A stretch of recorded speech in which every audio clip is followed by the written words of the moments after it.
The day Julian Croft and I were supposed to sign the divorce papers, he had a car accident. He woke up with amnesia. His memory stopped 8 years ago. 8 years ago, when he loved me most. Julian stared at me, his gaze heavy, searching. "Eliza," he asked, his voice raspy, "tell me honestly.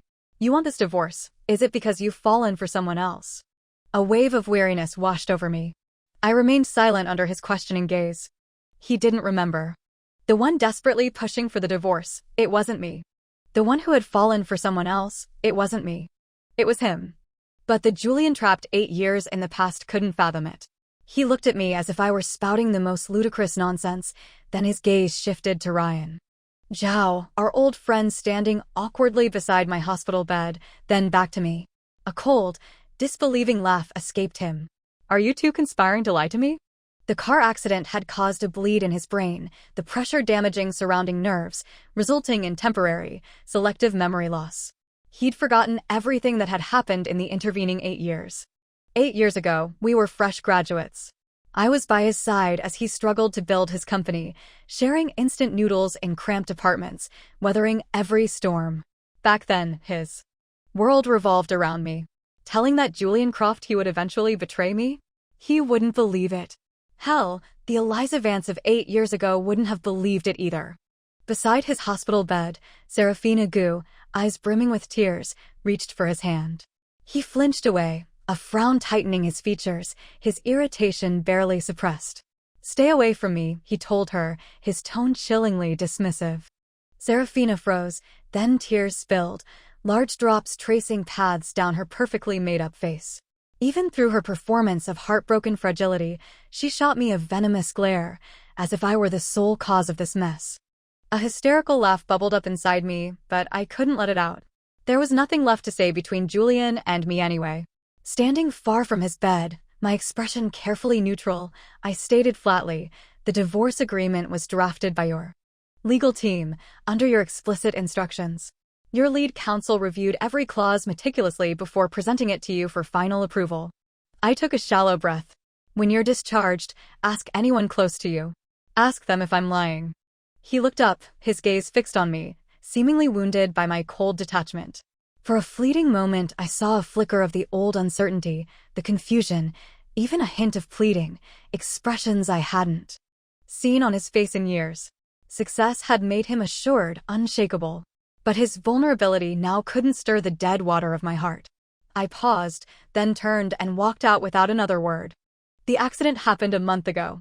Julian had only regained consciousness in the last few days.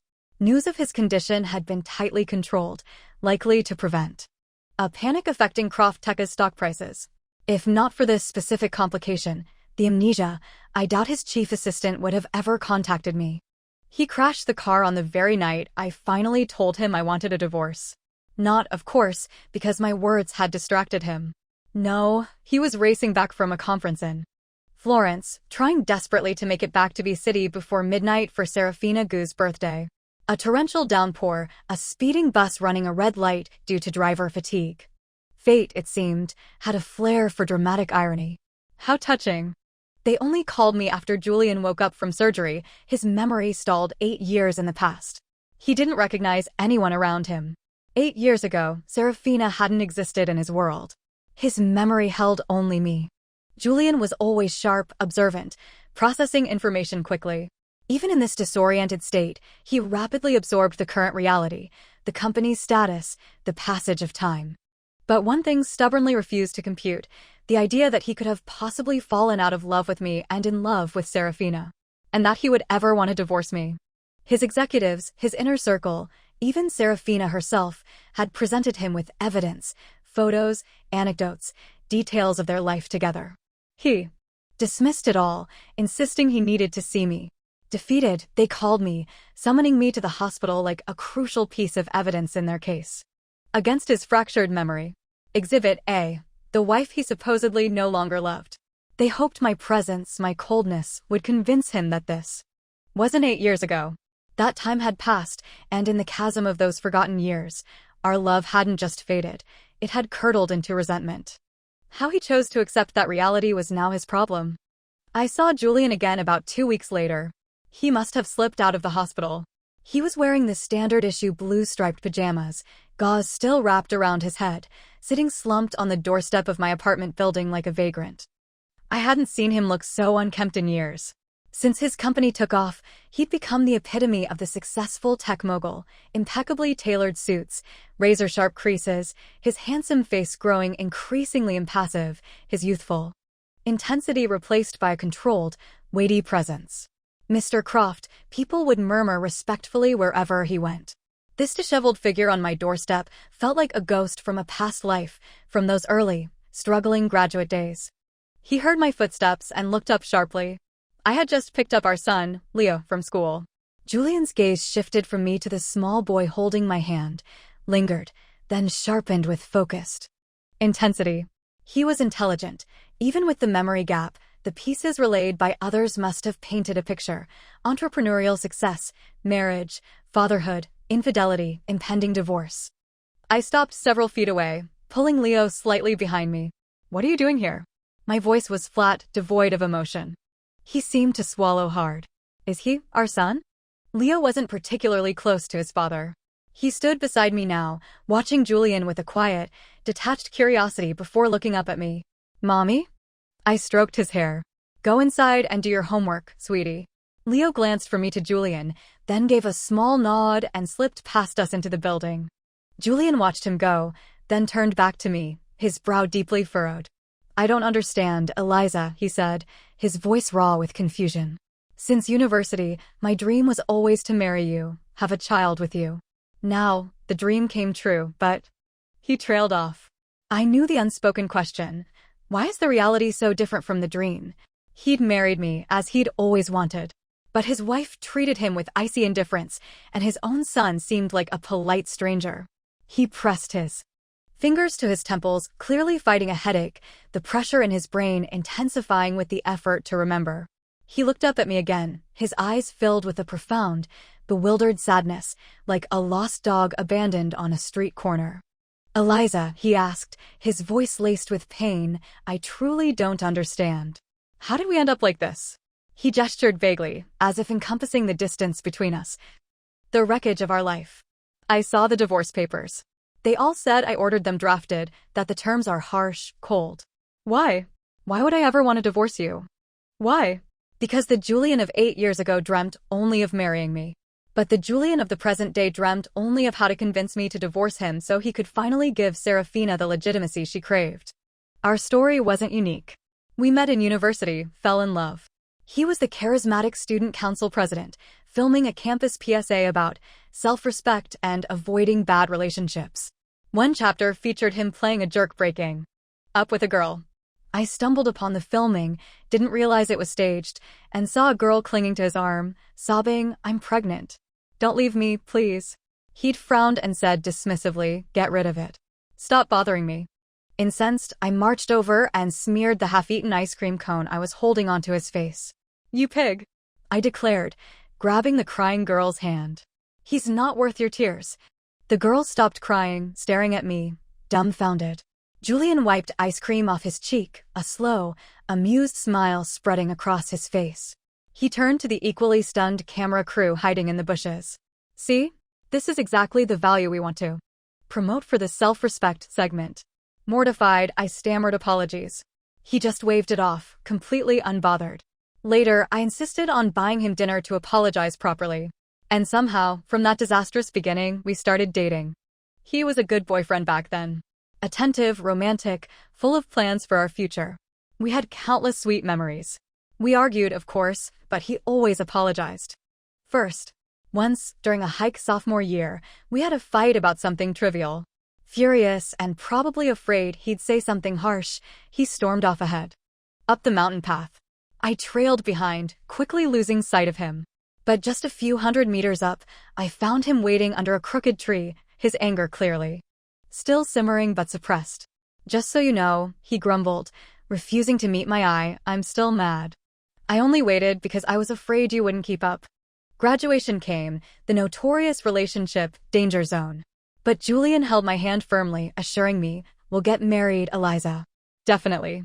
My parents had a good job lined up for me back home, and I had strong prospects myself.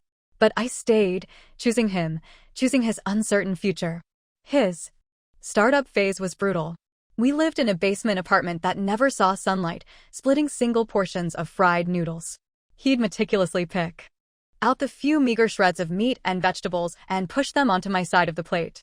"I won't let you suffer like this forever," he promised. And he didn't. He kept his word.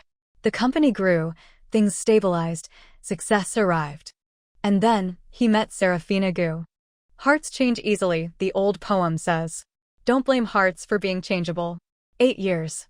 He changed so fast I couldn't keep pace. And now, he no longer worried if I could keep up at all. Before I formally met Serafina, Julian had mentioned her a few times. The first time, if I recall correctly, was about 7 years ago. His company had just closed its series of funding round. He came home one evening buzzing with excitement, telling me he'd hired someone exceptional. Ivy League, brilliant, strong opinions, incredible drive, he enthused. But it was the undercurrent of sheer exhilaration in his voice that caught my attention. "Eliza, you won't believe it. She understands my vision. She said I'm going to succeed. She turned down offers from Fortune 500 companies to join us." He looked genuinely thrilled. "She's going to be my right hand." I smiled and nodded, saying nothing. He seemed to have forgotten that when everyone else called him a scam artist, I was the one cheering him on, believing in him even when he doubted himself. I never imagined then that Serafina Gu's name would become a recurring nightmare, casting such a long shadow over our lives. My first encounter with Serafina was also about 7 years ago. Croft Tech hadn't yet moved into its sleek high-rise. They were crammed into a small office in a tech park. One evening, during a torrential downpour, I went to pick Julian up. His college roommate and co-founder, Ryan Zhao, greeted me warmly. "Eliza, hang on, Julian's still in a meeting." I nodded and peered through the glass wall of the conference room. About 6 or 7 people were gathered around a whiteboard covered in complex equations. They were arguing heatedly about a technical algorithm. Julian stood at the board, marker in hand. Then I saw Serafina, calm and smiling, step up beside him, add a single line of code to the board. The arguing stopped abruptly. In the sudden silence, I saw Julian look down at her, a shared smile passing between them. The understanding, the click, was palpable, utterly seamless. When Julian emerged, he looked surprised and pleased to see me. Glancing at the rain lashing against the windows, he asked, "What are you doing out in the storm?" I didn't answer immediately, my gaze traveling past his shoulder to Serafina, who stood just behind him. She met my look calmly, a faint smile on her lips, openly assessing me as I assessed her. A silent declaration, understood only by women. Her intention to invade was unmistakable. I forced a polite smile. "Hello. I'm Eliza Vance, Julian's girlfriend." She smiled back, equally polite. "Serafina Gu, Julian's assistant." Our first skirmish was silent, invisible to Julian, who stood between us, oblivious, fussing over me being wet, asking gently what I wanted for dinner. In that small exchange, I felt I'd won the round. Of course, looking back now, those victories and defeats seem meaningless. Years of sparring with Serafina, winning some battles, losing others, it's hard to declare an ultimate victor.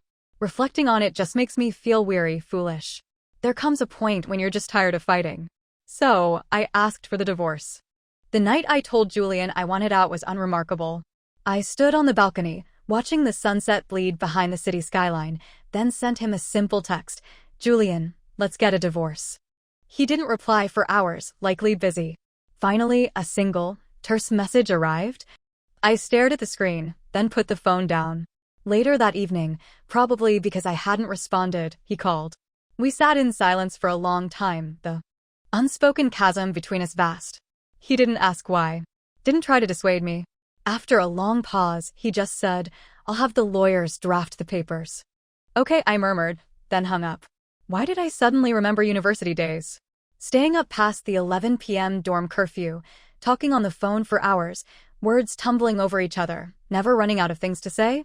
Now, silence was all we had left. Shortly after that call, he crashed his car racing to Serafina's birthday. As if even the universe agreed it was time for an ending. We tangled for so long, Julian, Serafina, and I. He probably never imagined I'd be the one to finally call it quits. My request for divorce must have felt like a release to him. Bound by a misplaced sense of responsibility, Julian, despite his feelings for Serafina, likely never would have initiated the split himself. There wasn't one specific incident that triggered my decision that day. It was cumulative. Earlier, Leo's teacher had called me to the school. Again, he'd gotten into another fight. When I arrived, Leo and a chubby little boy were standing against the wall. The other boy's father was already there, a large, imposing man, glaring at me. "How do you raise your kid? Look what he did." Leo looked up at me, his face smudged with dirt and grass stains, his expression defiant, refusing to speak. I knelt beside him, gently wiping his cheek. "Why did you fight?" I whispered. He pressed his lips together stubbornly. The other father, ignored, shoved my shoulder hard from behind. Unprepared, I stumbled forward. Before I could even get up, Leo launched himself like a tiny, furious animal, latching onto the man's leg, biting down hard. Chaos erupted. Teachers shouted. The other father roared. Eventually, things calmed down. Leaving the school as dusk settled, Leo and I were both disheveled and subdued. "Want some ice cream?" I asked, pointing to a shop window. He nodded, staring at his shoes. He was quiet on the drive home, the earlier bravado gone. Just before we reached our building, he asked softly, "Mommy, where's Daddy?" His eyes were red-rimmed. He rarely cried. Always so stoic for his age. But earlier, in the principal's office, while I was apologizing to the burly father, Leo had suddenly burst into loud, heartbroken sobs. Despite their distant relationship in that moment of feeling wronged and powerless, he wanted his dad. He knew if Dad had been there, Mommy wouldn't have been pushed, wouldn't have had to apologize when it wasn't her fault, and he wouldn't have been yelled at by the teacher. My hands tightened on the steering wheel. What could I say? Since Leo's birth, Julian's accumulated time spent with his son probably didn't even total 2 weeks. In that moment, a profound exhaustion settled over me. Let it go, Eliza. But explaining all this to the Julian trapped 8 years in the past? Impossible. And frankly, I didn't have the energy to rehash it all. "You have countless ways to find out what happened, Julian," I told his amnesiac self coldly back in the hospital room. "You just refuse to believe it." Julian continued his vigil outside my apartment door. The early autumn air was turning crisp. He looked frail, gaunt after his illness, shivering slightly in the thin hospital pajamas. It was strangely comical, seeing the powerful Julian Croft reduced to this. I remembered countless times waiting outside his office, only to be politely but firmly dismissed by his secretary. "Mrs. Croft, I'm sorry, Mr. Croft is busy. And you don't have an appointment." Eventually, I learned I had to schedule time through his assistant just to see my own husband. Then, eventually, I stopped trying altogether. I watched him from my window for a moment, then drew the curtains, letting him sit out there in the cold. Later, after helping Leo with his homework, I glanced out again. He'd slumped over on the steps, apparently passed out. Sighing, I called his assistant. Not out of pity, but because a dead CEO on my doorstep would be inconveniently difficult to explain. His assistant arrived quickly with paramedics. Not long after they left, Julian's mother showed up. I couldn't refuse entry to an elder, especially his mother. Years ago, during Julian's struggling startup phase, she had seen me as the ideal daughter-in-law.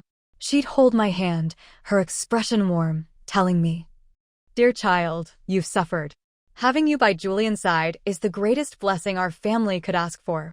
If he ever mistreats you, you tell me." Then, after Croft Tech hit the big time, her tune changed. With subtle smiles and veiled comments, she conveyed her new assessment, "Eliza, dear. It's not that I don't care for you, but, well, Serafina is simply a better match for Julian now. Surely you understand a mother's ambition for her son." Serafina was undeniably more suitable, on paper, prestigious family background, impressive education, striking looks. Birds of a feather, I suppose. I didn't blame Mrs. Croft for her cold calculation, but it didn't mean I could comfortably sit down for tea with her either.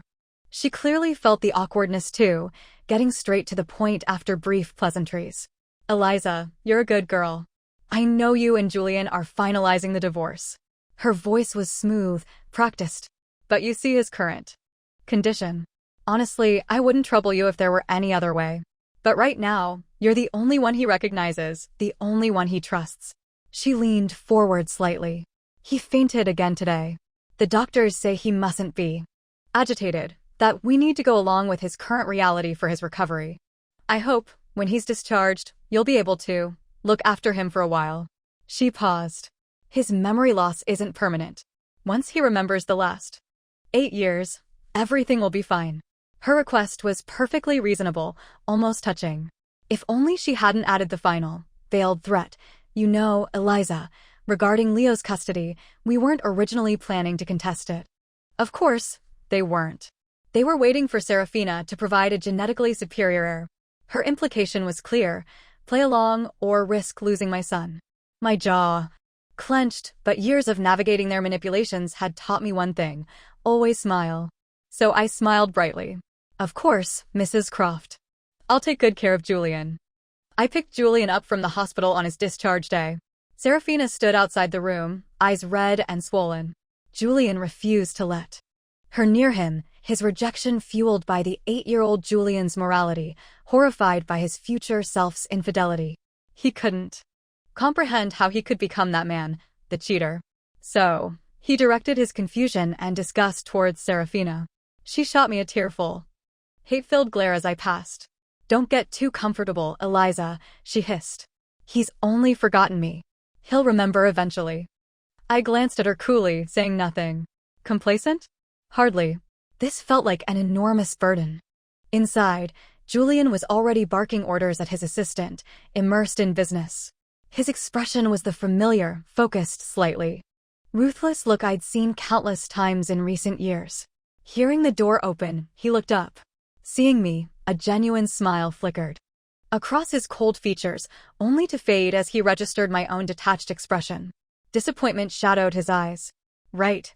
In his memory, I was the cheerful girl who shared instant noodles in a basement, his unwavering supporter. This distant woman was a stranger. He forced the smile back. The powerful CEO of Croft Tech sounded almost pleading. Eliza, you came to get me. I didn't respond, knowing he was playing the nostalgia card. On the ride back, driven by his assistant, he kept trying to reminisce. Eliza, it seems like you're always the one picking me up when I'm at my worst. University graduation, drunk and incoherent. That time he drank himself into hospital negotiating with investors.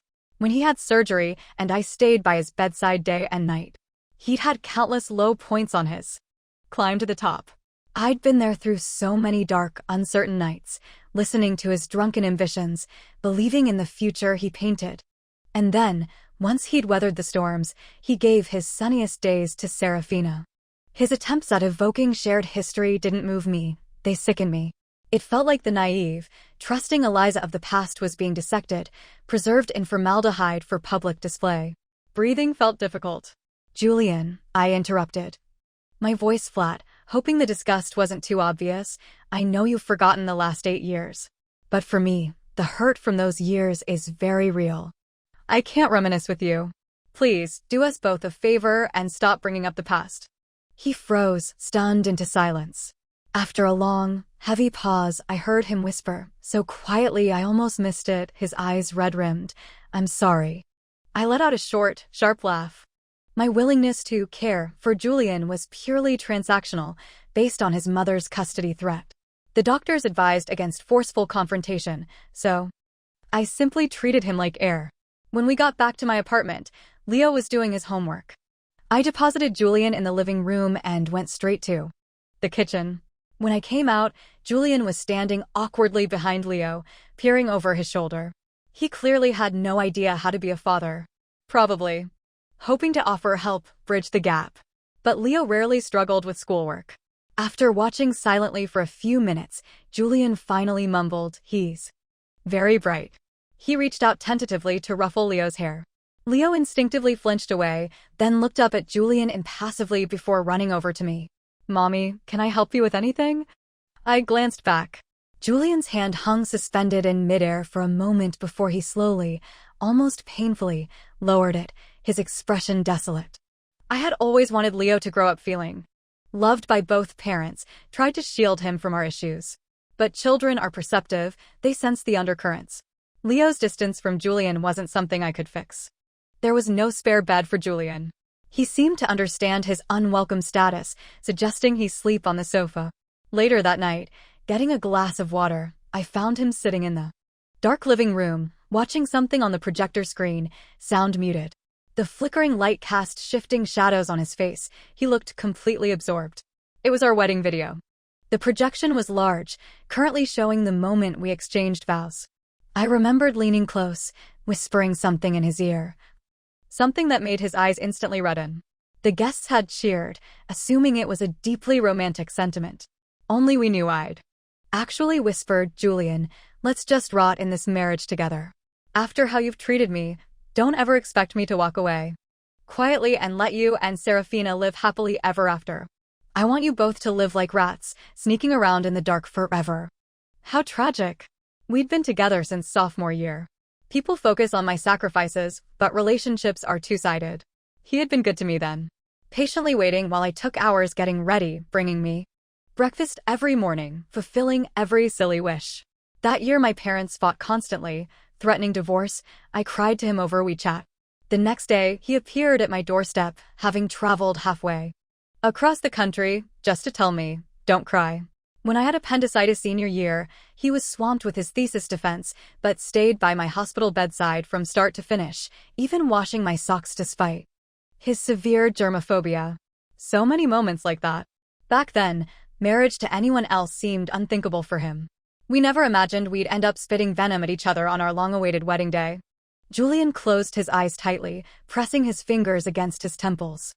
I couldn't tell if he was talking to me or himself, just kept murmuring, how did it happen? Eliza, how did we become this?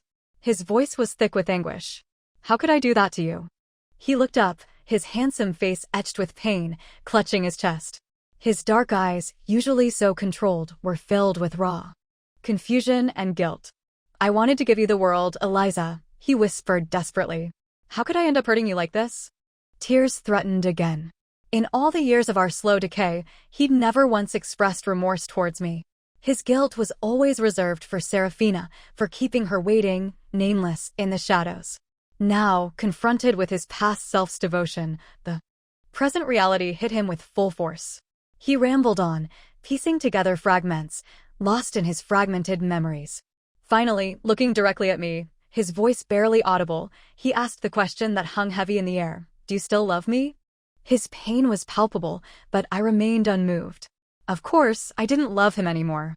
Anyone who had lived through my last 8 years would understand the depth of my resentment, and finally, my release. I don't know exactly when the spark between Julian and Serafina ignited. Shared company, shared vision, long hours working side by side, it's a common enough story. But I believe, initially, Julian struggled against it, tried to remain loyal. About 6 years ago, the signs began. He started seeming distracted at home. One night, his phone vibrated persistently on the nightstand. He just stared at it, lost in thought. Aren't you going to answer that? I asked from the doorway. Startled, he looked up, then, with visible effort, picked up, keeping the call brief and cool. Sorry, no time now. Let's discuss business tomorrow. He hung up. When I asked who it was, he said Serafina had found a technical issue and wanted to discuss it urgently. His evasion was obvious. Adults understand unspoken cues. Any fool could see the implication. But back then, I still trusted him to handle it, to draw the line. He might admire her, might fleetingly wish he were single, but surely he wouldn't betray us. We had too much history. Later that night, sleeping, he pulled me tightly against him. Eliza, he murmured into my hair, the company's finally stable. Let's get married at the end of the year. Okay, I whispered back. He hesitated, his arm tightening around my waist. I'll talk to her soon. Sort things out. He didn't say her name. He didn't need to. Okay, I sighed, resting my hand over his. I don't know what talk Julian had with Serafina. I wanted to ask him, is your company really going to collapse if this one employee leaves? But he was deep in negotiations for the next round of funding, any personnel changes, especially involving a key figure like Serafina, could jeopardize the deal. So I held my tongue, ever the understanding partner, prioritizing his needs. I never imagined that the business trip he took with his team to B-City would change everything. I was supposed to go too. But right before departure, Julian's mother had a freak accident, a fall resulting in multiple fractures, including 2 ribs, requiring surgery. As Julian was the only child of a single mother, someone needed to care for her. He couldn't delay the crucial funding trip. So, to ease his mind, I stayed behind, taking care of his mother. He and his team were in V-City for 2 weeks. I spent those 2 weeks navigating the hospital bureaucracy, admissions, payments, finding rooms, buying supplies, fetching water, heating meals. I, who could get lost in my own neighborhood, learned the hospital layout by heart. I waited anxiously outside the operating room, then sat vigil by her bedside, monitoring machines, helping with basic needs, barely sleeping. Just as she was finally able to walk a little, the exhaustion caught up with me. I fainted from low blood sugar in the hospital corridor. When I woke up, groggy and weak in a hospital bed myself, the first thing I saw was a notification on my phone. Our shared friends group chat. Photos from their celebratory dinner in B-City. It looked like another world. Loud, glamorous, jubilant. They raised glasses, laughing. And there, in the center, was Serafina, leaning against Julian, laughing so hard she nearly fell into his lap. He was looking down at her, a broad, unguarded smile on his face. His other hand rested lightly on her back, a protective, almost embracing gesture. I don't know the specifics of what transpired during those 2 weeks in V-City, but the fertile ground for romance isn't hard to imagine. Shared high-stakes struggle, intense collaboration, late nights fueled by caffeine and adrenaline, celebrating victory together. Perhaps it was a shared joke over proposal drafts, a moment of understanding during a coffee break, the intimacy of late-night brainstorming sessions, or simply Serafina's brilliance shining in her field. Countless small moments coalescing into something significant. As Gustave Le Bon wrote, in the eternal conflict between reason and feeling, feeling has never lost. About 3 weeks after their return, I walked towards the bathroom one evening and heard his voice.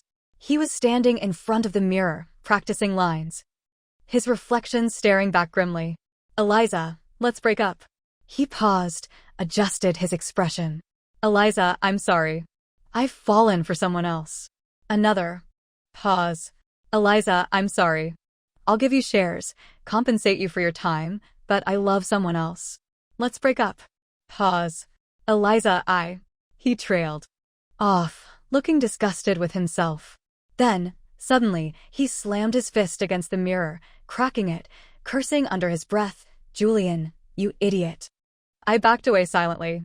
Later, I saw a WeChat message pop up on his phone from Serafina. When are you going to tell her? Dragging this out hurts everyone. During that period, I thought long and hard. I didn't confront him, didn't cause scenes. He never delivered his practiced breakup speech. But his mother did, in her own way. With Croft Tech now valued in the billions after the B-round funding, her tone towards me shifted entirely. Now, she conveyed, with condescending pity, that I was no longer good enough for her brilliant son. The injustice was staggering. I wasn't some charity case. We went to the same university. I supported him from the beginning. I nursed her back to health like she was my own mother.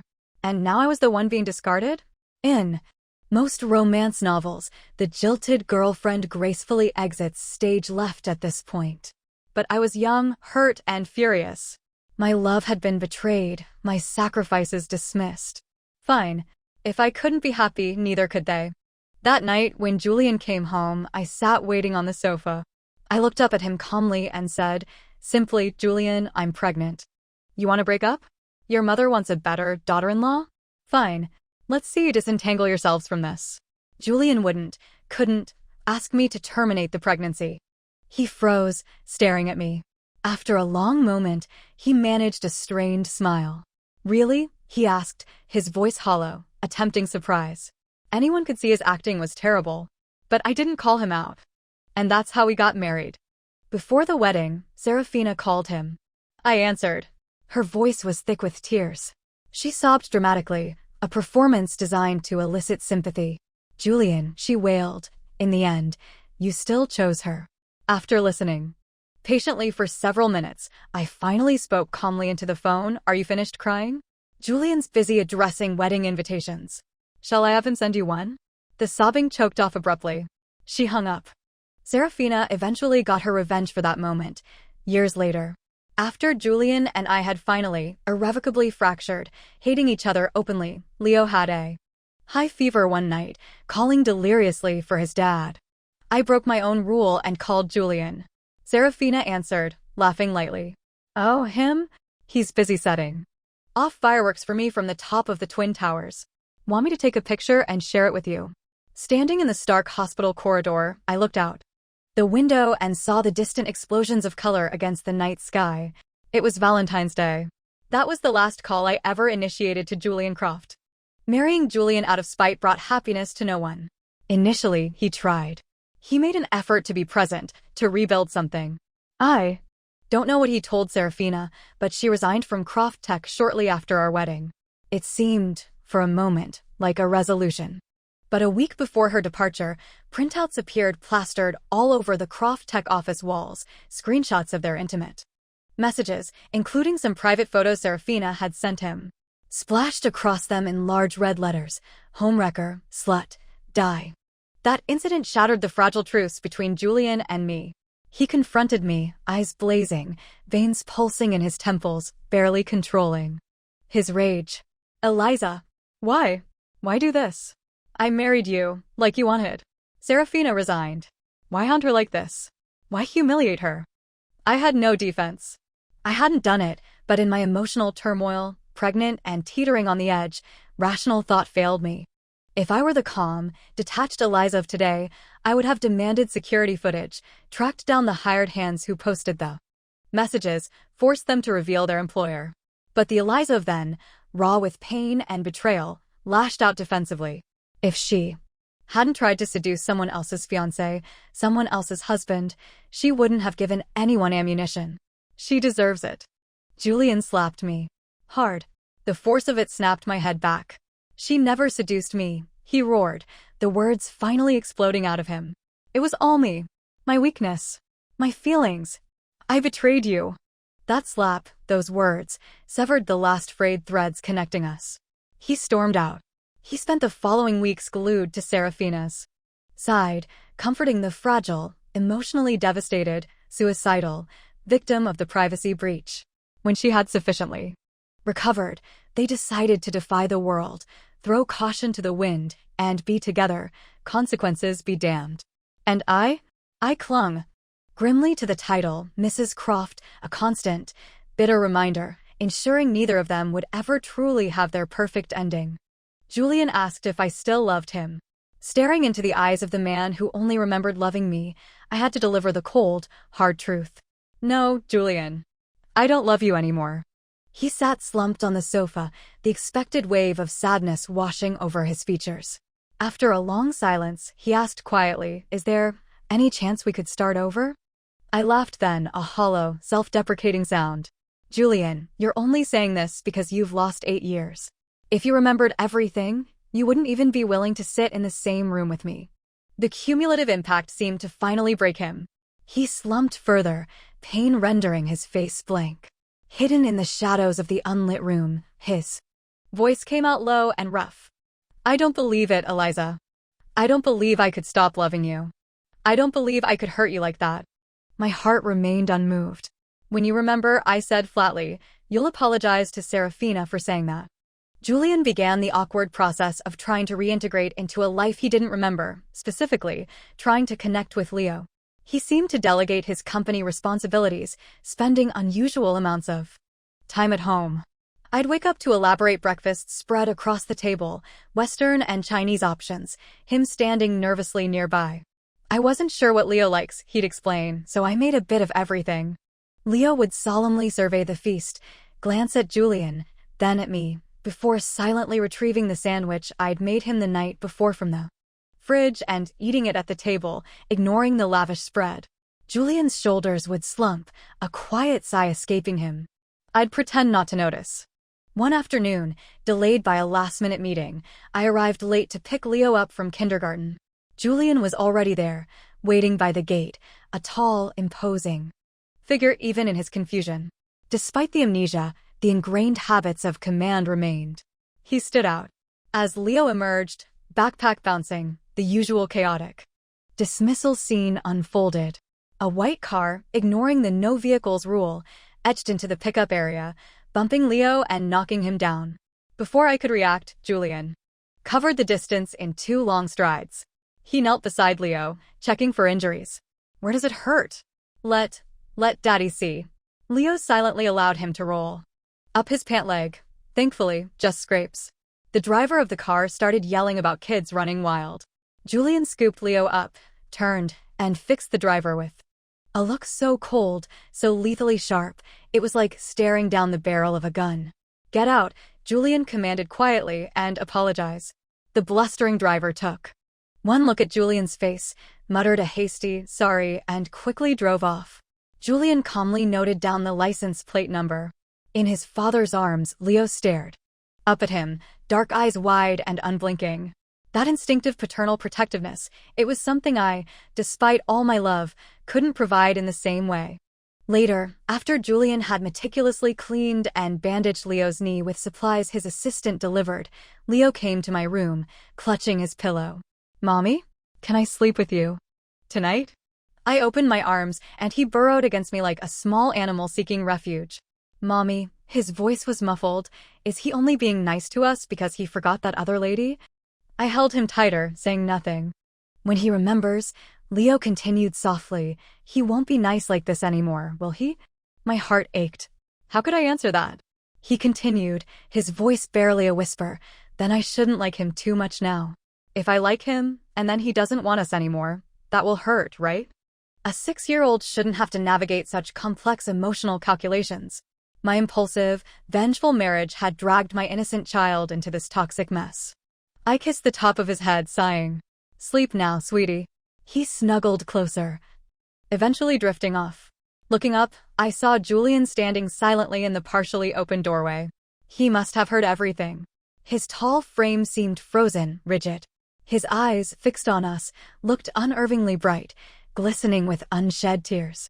Eliza, Julian said later, his voice filled with self-loathing. I hate myself. Seeing you and Leo like this. I wish I'd died the year before I changed. I looked at him, a strange numbness settling over me. Don't worry, I thought bleakly. When you remember, you won't hate yourself anymore. Unsurprisingly, given Julian's current state and my presence, Serafina tried visiting several times. Julian refused to let her in. His face was a cold mask, the detached dismissal he usually reserved for strangers. Don't come here again, he told her curtly through the intercom. I don't know why I supposedly fell for you or what happened between us. But for now, stay away from my family. He paused, and I recognized the protective stance, the fierce loyalty of the Julian I first knew. The irony was bitter. The man who had betrayed me was now, in his amnesiac state, fiercely defending me. Knowing I had a girlfriend, a family, he continued, his voice dripping with contempt, and you still pursued me? I don't know what I saw in you, but frankly, his judgment and taste seem appalling. In my current opinion, both you and my future self are contemptible fools. Serafina's choked sobs were audible even through the speaker. Julian remained unmoved, coldly observing her breakdown before cutting the connection. After that, Serafina stopped coming. Sometimes, fleetingly, I wondered, if Julian stayed like this forever, this echo of the man I once loved, could I forgive? Could we start again? The answer was always no. The betrayal ran too deep, the scars too permanent. Even seeing the semblance of his former self only brought melancholy. How had time twisted us into these unrecognizable shapes? We met at a crossroads, walked together for a time, then diverged onto separate paths, moving further and further apart. This amnesia was just a temporary intersection. A cruel illusion. The damage wasn't erased. My heart felt old, weary, incapable of rekindling that flame. Besides, this wasn't permanent. He wouldn't always be like this. Julian's second surgery, to remove the blood clot pressing on his memory centers, was scheduled 4 months later. Unlike the dramatic tropes of amnesia recovery in movies, usually involving another convenient blow to the head, his was a planned medical procedure. He asked for my opinion beforehand. Eliza, he said, his voice strained, I don't want to do this. I looked at him steadily. Amnesia isn't an escape hatch from responsibility, Julian. You might have forgotten, but no one else has. You made choices. You have to own them. He covered his eyes with his hand. But I don't want to face that other version of me. He didn't have a choice. His assistant came to take him to the hospital. As the car pulled away, Leo stood watching from the window for a long time. After it disappeared, he turned to me, his small face serious. Mommy? Will he come back again? I smiled faintly, saying nothing. I didn't follow his recovery closely. Whether the surgery was successful or not felt irrelevant to me now. My life, free from his disruptive presence, had settled back into a quiet rhythm. Just Leo and me. As if Julian had never re-entered it. It was nearly 5 months later when I saw him again. He came to bring me the finalized divorce agreement. It was late autumn. He waited under the bare branches of the sycamore tree outside my building, dressed in a long black coat. He looked impossibly thin, gaunt almost, his face pale, devoid of color. Surgery, or perhaps the weight of returning memories, had taken a toll. He watched me approach, then held out the thick envelope. In just a few months, he seemed to have aged years, the sharp edges softened into a weary exhaustion. Before coming here, he said quietly, I thought about this a lot. The lawyers asked if I wanted to proceed with this agreement. I hesitated for a week, but I had them finalize it. He paused, his gaze drifting past me. I imagine just seeing me now disgusts you. His voice was flat. Letting you go is the last decent thing I can do for you. I opened the envelope, scanning the pages. The asset division was more than generous, a near 50-50 split of marital property, including half his shares in Croft Tech. Significant additional provisions were made for Leo. I wondered how his mother and Serafina had agreed to this. Perhaps they hadn't been consulted. I folded the papers. Julian, I began, but he interrupted, still looking away. The first couple of days after regaining my memory were hell, he admitted, his voice low. Eliza, I don't know how we ended up like that. He trailed off, but I understood. He was fiercely ambitious, driven. Success came quickly, and the further he climbed, the easier.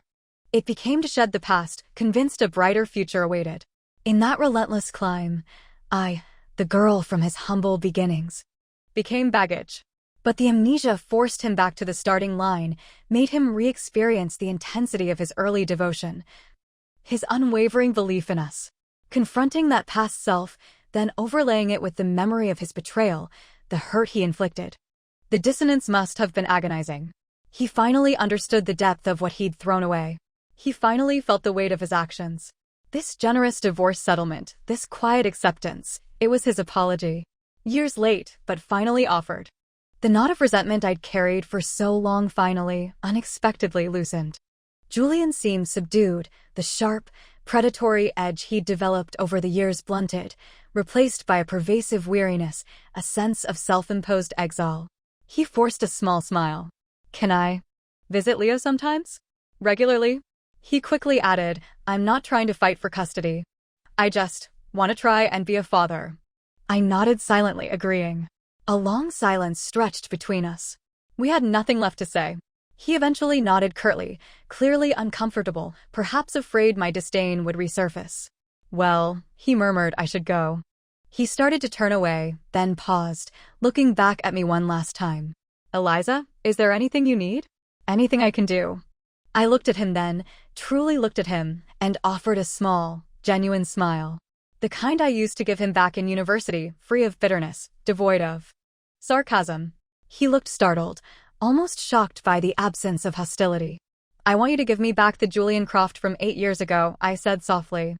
He stared at me, confused. Julian, I explained quietly, during the time you couldn't remember. I did a lot of thinking too. All the anger, the bitterness, it faded. I realized, if you hadn't changed, hadn't gotten lost along the way, you would have been a good husband. A good father. Like you were, for those few months, when you didn't remember. I met his gaze steadily. I don't need anything from you now. Except for that man back. The one who loved me. I paused, letting the truth settle between us. But we both know that's impossible. Everything's changed. You can't go back to being him. And I took a breath, feeling a profound sense of closure, can't go back to being the Eliza who loved him. Fair enough, I continued, my voice calm. Our marriage wasn't graceful. but maybe the end can be. His face crumpled slightly at my words, the last vestiges of hope dying in his eyes. He managed a weak smile. I'm sorry, Eliza. For everything. I simply smiled back. There was nothing more to say. The bridge was burned, the paths irrevocably diverged. The dust had settled. I had finally made peace with my own lost 8 years. The next time I encountered Julian and Serafina was nearly 5 years later, in the sterile waiting room of an OB/GYN clinic. He and Serafina had married almost a year after our divorce was finalized, finally giving her the title she'd waited 8 long years for. Shortly after the divorce, Serafina had actually approached me once, perhaps seeking closure or gloating. I simply looked at her coldly. Serafina, I'd said flatly, in the divorce, I received half of Julian's shares in Croft Tech. Leo holds a small percentage as well. Add it up. Together, my son and I control slightly more than Julian. Her face drained of color. If I wanted to, I continued, letting the threat hang in the air. I could dismantle everything he built, take his company away instantly. Perhaps that's his form of compensation. I leaned in slightly. So, if you value his future, never bother me again. I finished with a small, sharp smile, twisting the knife. Tell me, Serafina, how does it feel being married to a man who will forever carry the weight of guilt for betraying someone else? Her stricken expression told me I'd hit the mark. The pain I endured? Now they could share it. Karma. 2 years after the divorce, having finally reconciled with my past, I met Marcus Joe, a business partner. Calm, steady, devoted, he patiently weathered my emotional reservations. Even Leo, usually so reserved, adored him. We married in my 4th year post-divorce. Which is why, now 4 months pregnant myself, I bumped into Julian and Serafina at the clinic. An awkward exchange of pleasantries ensued. Julian's gaze flickered from my face to my noticeably rounded belly, then quickly away, his knuckles white where he gripped his phone. A flash of raw pain crossed his face before he masked it. Congratulations, he said stiffly. Thank you, I replied politely, nodding towards the clinic sign behind them. Same to you. They both remained silent. Serafina stood beside him, stony-faced. She wasn't showing yet. We murmured polite goodbyes. Later, in the parking garage, I overheard Julian arguing with his mother. Serafina wasn't with them. Picked her, and she can't even produce an heir. Mrs. Croft hissed. What was the point? I told you, that Henderson girl is interested. Good family, younger, healthier than Serafina. Why waste time on doctors? Just divorce her and marry someone who can give you a proper son. A strange flicker of sympathy for Serafina went through me. Then I heard Julian's voice, weary beyond measure, almost pleading. Mom, his mother fell silent. I didn't linger. Marcus gently helped me into the car, fussing over me like I was made of glass, as he had since discovering I was pregnant. It was slightly ridiculous, but endearing. As he drove, he chattered happily about dinner plans. What do you feel like tonight? You seemed to enjoy the fish head soup yesterday. Want it again? Maybe too soon. Leo likes spicy food, maybe a spicy hot pot for you too. Leaning my head back against the soft leather seat, I listened to his gentle rambling, a soft smile touching my lips. This was my life now. Quiet contentment, everyday joys, genuine warmth. My messy past, the tangled red threads of love and betrayal, felt distant, muted. The universe hadn't cheated me entirely. The rest of my life stretched ahead, promising ordinary, cherished happiness. And I intended to embrace it fully,